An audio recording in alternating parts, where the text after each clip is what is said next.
The soul or entity is always in a state of flux, of learning and of developments that have to do with subjective experience rather than with time or space. This is not nearly as mysterious as it might sound. Each of my readers plays a game in which the egotistical conscious self pretends not to know what the whole self definitely does know. Since the ego is definitely a part of the whole self, then it must necessarily be basically aware of such knowledge. In its intense focus in physical reality, however, it pretends not to know until it feels able to utilize the information in physical terms. You do have access to the inner self, therefore. You are hardly cut off from your own soul or entity. The ego prefers to consider itself the captain at the helm, so to speak, since it is the ego who most directly deals with the sometimes tumultuous seas of physical reality, and it does not want to be distracted from this task. Channels, psychological and psychic, always exist, sending communication back and forth through the various levels of the self, and the ego accepts necessary information and data from inner portions of the personality without question.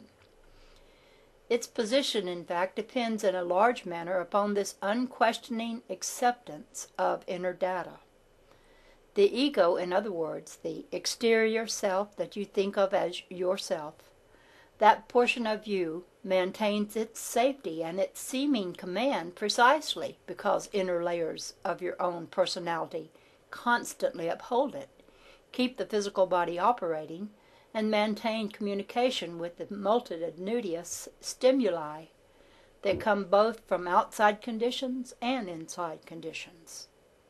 The soul or entity is not diminished but expanded through reincarnations, through existence and experience in probable realities, something that I will explain later. It is only because you have a highly limited conception of your own entity that you insist upon it being almost sterile in its singularity. There are millions of cells within your body, but you call your body a unit and consider it your own. You do form it from the inside out, and yet you form it from living substance, and each smallest particle has its own living consciousness. There are clumps of matter, and in that respect there are clumps of consciousness, each individual with their own destiny and abilities and potentials. There are no limitations to your own entity. Therefore, how can your entity or soul have boundaries? For boundaries would enclose it and deny it freedom. Often it seems that the soul is thought of as a precious stone, to be finally presented as a gift to God, or considered as some women used to consider their virginity, something highly prized that must be lost, the losing of it being signified as a fine gift to the receiver. In many philosophies, this sort of ideal is retained, the soul being returned to a primal giver or being dissolved in a nebulous state somewhere between being and non-being. The soul is, however, first of all, creative. It can be discussed from many viewpoints. Its characteristics can be given to some degree, and indeed most of my readers could find out these characteristics for themselves if they were highly enough motivated, and if this was their main concern. The soul or entity is itself the most highly motivated, most highly energized, and most potent consciousness unit known in any universe. It is energy concentrated to a degree quite unbelievable to you. It contains potentials unlimited, but it must work out its own identity and form its own worlds. It carries within it the burden of all being. Within it are personality potentials beyond your comprehension. Remember, this is your own soul or entity I am speaking of, as well as soul or entity in general. You are one manifestation of your own soul. How many of you would want to limit your reality, your entire reality, to the experience you now know. You do this when you imagine that your present self is your entire personality, or insist that your identity be maintained unchanged through an endless eternity. Such an eternity would be dead indeed. In many ways, the soul is an incipient God.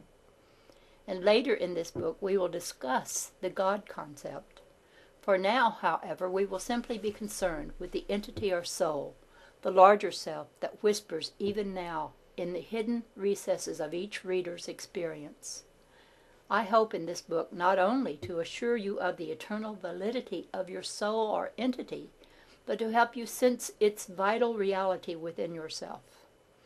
First of all, however, you must have some idea of your own psychological and psychic structure.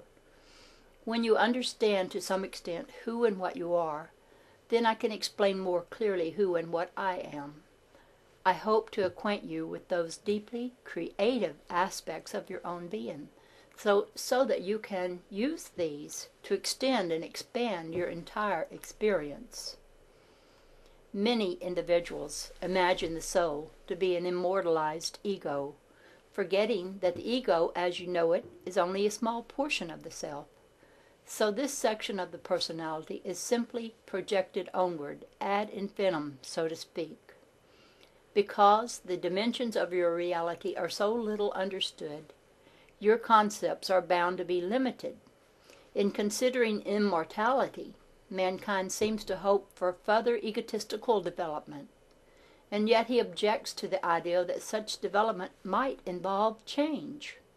He says through his religions that he has a soul indeed without even asking what a soul is, and often he seems to regard it again as an object in his possession.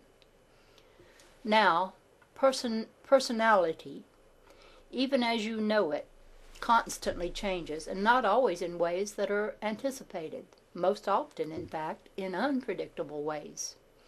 You insist upon focusing your attention upon the similarities that are woven through your own behavior, and upon these you build a theory that the self follows a pattern that you, instead, have transposed upon it. And the transposed pattern prevents you from seeing the self as it really is. Therefore, you also project this distorted viewpoint upon your conception of the reality of the soul. You think of the soul, therefore, in the light of erroneous conceptions that you hold regarding even the nature of your mortal selves. Even the mortal self, you see, is far more miraculous and wondrous than you perceive, and possesses far more abilities than you ascribe to it. You do not understand as yet the true nature of perception, even as far as the mortal self is concerned, and therefore you can hardly understand the perceptions of the soul. For the soul, above all, perceives and creates. Remember again that you are a soul now. The soul within you, therefore, is now perceiving. Its method of perception are the same now as they were before your physical birth, and as they will be after your physical death. So basically, the inner portion of you, the soul stuff, will not suddenly change its methods of perception nor its characteristics after physical death. You can find out what the soul is now, therefore.